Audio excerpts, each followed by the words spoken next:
So as we can clearly see in this picture, there is a straight line as far as tares and the wheats. And the tares that are trying to disguise themselves with the wheats, you can clearly see them. You're able to tell where they really lie. As you can see, with all that blue, those white clouds that are on the more blue side, they're sticking out, like a sore thumb. So I have an article that I would like to read to you all, and I found it interesting because I was not looking for this story at all.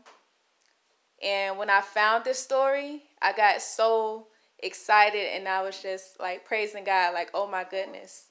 So here we go. This article says, a church in Pittsburgh is overwhelmed after hosting a gun buyback program that ran out of money within an hour. The Church of the Holy Cross ran the program in honor of Reverend Martin Luther King Jr.'s legacy of nonviolence. Parishioners, other churches in the Episcopal diocese, and civic organizations raised $5,100 for the gun buyback program on Martin Luther King Jr. Day, the church said. The church gave people $50 or $100, depending on the type of firearm. In the first 45 minutes, we actually ran out of money, the Holy Cross Church senior warden Sylvia Wilson told CNN. Some people were just bringing the guns in, and they didn't want the money. They just wanted to get the guns out of their homes. The church posted a sign on its door when it ran out of money, according to CNN affiliate WTAE. The gun buyback response has been overwhelming. Thank you, the sign read. We have run out of cash for this buyback. Sorry to turn so many away. You can still turn in guns, though. Even after the money was gone, people were still streaming in the doors to drop off their firearms, Wilson said. Others came to the church with money to give toward the gun buyback. The church was expecting about 100 guns, but the number they received exceeded that, she added. At least 146 firearms were surrendered as of Monday afternoon, according to Rich Crehan. At least 146 firearms were surrendered as of Monday afternoon, according to Rich Crehan, Director of External Relations for the Episcopal Diocese of Pittsburgh. The gun breakdown included 104 handguns and 42 rifles. 2 of those were AR-15s. Parishioners and community members also donated another $1,000 toward the gun buyback, Crehan said. Honoring Martin Luther King Jr. and his belief in nonviolence were why the church decided to host the gun buyback on MLK Day. It's very overwhelming, but it actually is quite apropos for us because we were doing this to honor Dr. King, who we consider the apostle of nonviolence, Wilson said. We didn't realize that in Virginia they would be marching today, she said, referencing a gun rights rally in Richmond on Monday.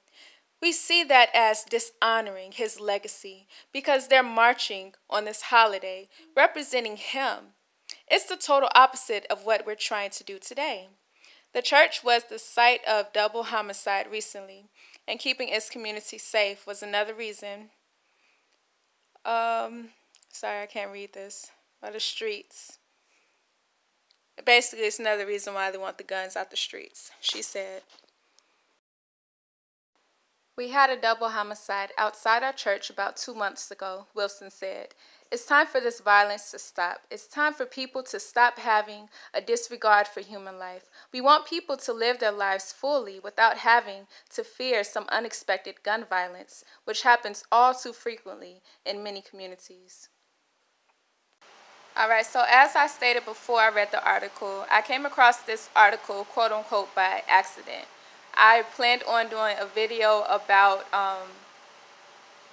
called Ask About OSAS to just clarify exactly what it is that, OSAS is about, because there's a lot of confusion as far as, some people thinking that people who believe in OSAS are saying that, it's okay to sin and things of that nature. So anyways, long story short, I came across this article of this church and the gun buyback program.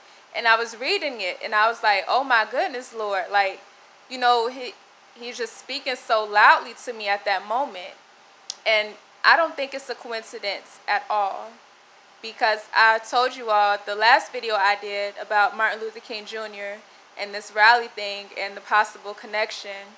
That was a thought that came to me, like at 1 in the morning on the 20th, yesterday.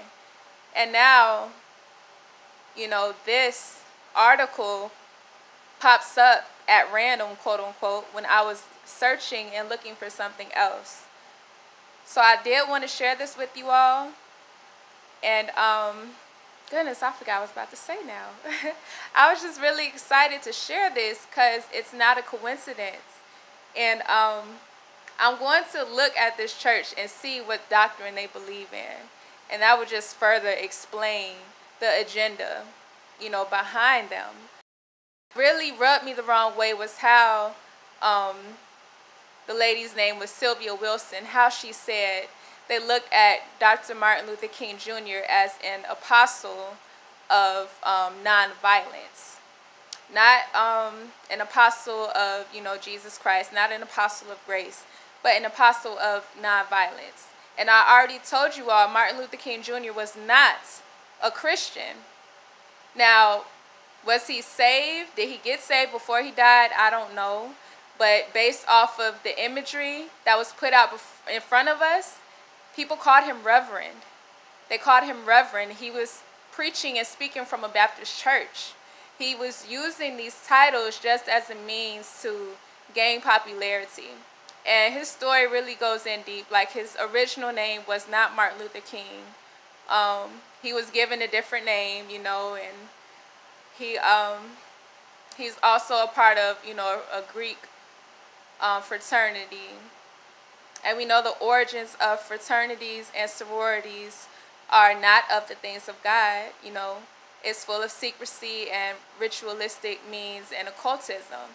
So I'm like, the agenda behind Martin Luther King Jr. is bigger than quote-unquote race. Just bottom line, people need to learn how to treat other people respectfully because we're people. And when people have the love of God dwelling in them and they know the truth and they know what the saving gospel of the saving grace of God is, then that will help, people relate with each other better. But of course we know this world will not be like that. We are not of this world, This is not our home. So things will not be in perfect order. But perfect love can shine through God's children out among, to the world. So I did want to share this article with you all. And I found it really interesting and not a coincidence. So I hope I didn't forget to say anything. Adrenaline is running. So give me feedback. God bless.